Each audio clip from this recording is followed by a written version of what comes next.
This is Kalen Hall here with attempting to hack a drone.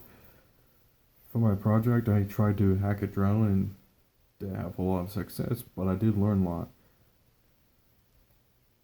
So for the drone I use a Captor GPS drone. It's right over here. You know, standard drone you find at Walmart. Now I did choose this drone for a couple reasons, because one, it used Wi-Fi. Now it does have the option to use GPS, but it also comes with the option to use Wi-Fi to allow a phone to control the drone. Now, generally speaking, security Wi-Fi is a very weak point. Most people have terrible passwords for the Wi-Fi that could be easily bypassed. So that's why I chose this drone.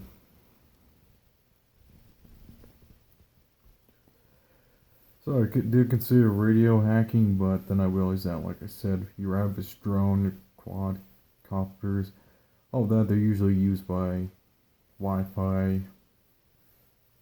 A lot of people use Wi-Fi to connect their phones to the drones, so I figured it would be much easier to use Wi-Fi capable drone to hack. And also, like I said, also a lot of these Wi-Fi passwords for drones are terrible, and many drones don't even come with a password, so the Wi-Fi network is easy and open to attack. So there's two things I tried to use to hack this drone. I tried to use something called a Kali Linux, which is the Linux program operating system used specifically for network penetration and for network testing. And for Linux, there's a tool out there called AirCrack, which is a program used by people to, crack drones and hack drones. I also did think about maybe buying and putting together a drone that can hack other drones. Supposedly you can find drones online, and they can be used to hack other drones, but I decided that might be illegal and might be a little bit out of my technical expertise. And like I said, Linux is a Linux terminal type system, and I'm not the best at Linux, so that's probably why I had a lot of trouble trying to use the program to hack the drone. I'm probably not the greatest at Linux, and it's been a while since I took the intro Linux course, so I'm a little bit rusty.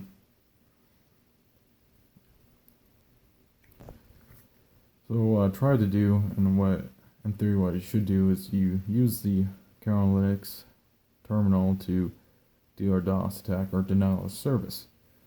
So the Wi-Fi drone works by sending out a signal from the drone to the phone, and with that signal has the file that authenticates that the phone is connected to the Wi-Fi.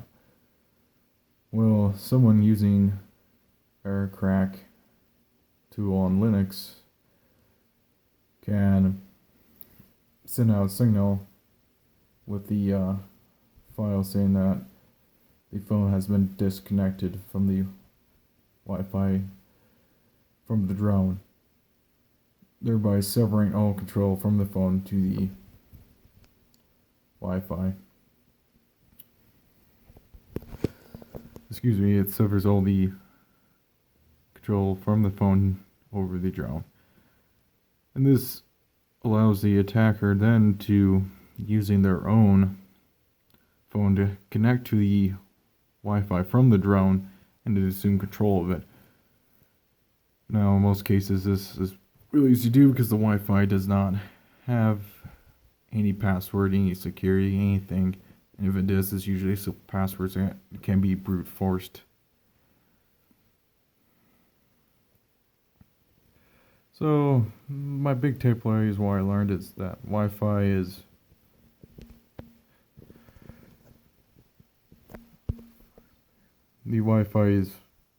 really vulnerable. It's not very secure. Most drones use it, but it's, like I said, not very secure. Not only that, but most drones that come with Wi-Fi, they don't even have passwords or any form of connection. So if you're using a drone that uses Wi-Fi, make sure to at least put a password or ask yourself how secure it is, because chances are it's open to attack, and anyone with any tech savviness will be able to figure out how to get control of it. And the second thing I learned was Linux is a forerunner to security. If you're going to the security field, you need to master Linux. If you don't, well, you need to start practicing. It's shown me that my Linux skills are very, very much lacking, and that I need to improve on that. I've also learned that passwords are complete garbage most of the time, and that stems from the fact that humans, they're terrible at generating passwords. We just can't, for the life of us, come up with passwords. And most of the times we don't even, if we could, we wouldn't even have passwords. I also learned that everything, going back to Wi-Fi has become a staple of almost every part of technology. Not only do drones use Wi-Fi, but so do practically everything else. We have our own Wi-Fi networks. And while doing this project, I realized that my Wi-Fi password it's not very secure and can be easily brute forced. A lot of people, they have their own passwords, but then again, like I said, humans are terrible password generators, so their passwords are horrible. Also, maybe realize just how easy it would be for someone to sit next to an apartment complex, hack into someone's Wi-Fi at work, and use that to download a whole bunch of illegal content. And the victim, the person whose Wi-Fi was hacked, they would be the ones that have to take the responsibility about it. Because as far as the FBI and government's concerned, the person download the illegal material was downloaded on that network. Therefore, the owner of the network obviously was the person who did it, not the hacker. I also learned that drone security is a big thing, but most people don't even think or consider about it. Now, a lot of people may say to themselves, well, what can a drone do? It's just a drone. Well, first off, if a drone gets hacked, it's an extremely expensive piece of equipment, so about most of them are $150 to $200, especially a higher end one too.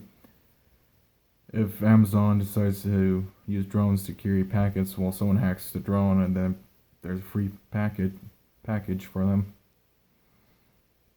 And if someone decides to fly the drone to an airfield, they could potentially use it to damage aircraft, or they could use it to obtain sensitive information, because a lot of people have private videos and pictures on their drones, and someone were to hack that, they would gain access to that information.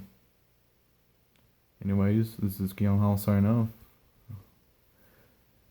This class has been fun and enjoyable, just to be able to work on my own stuff and learn what I had to learn. Anyways, have a good night.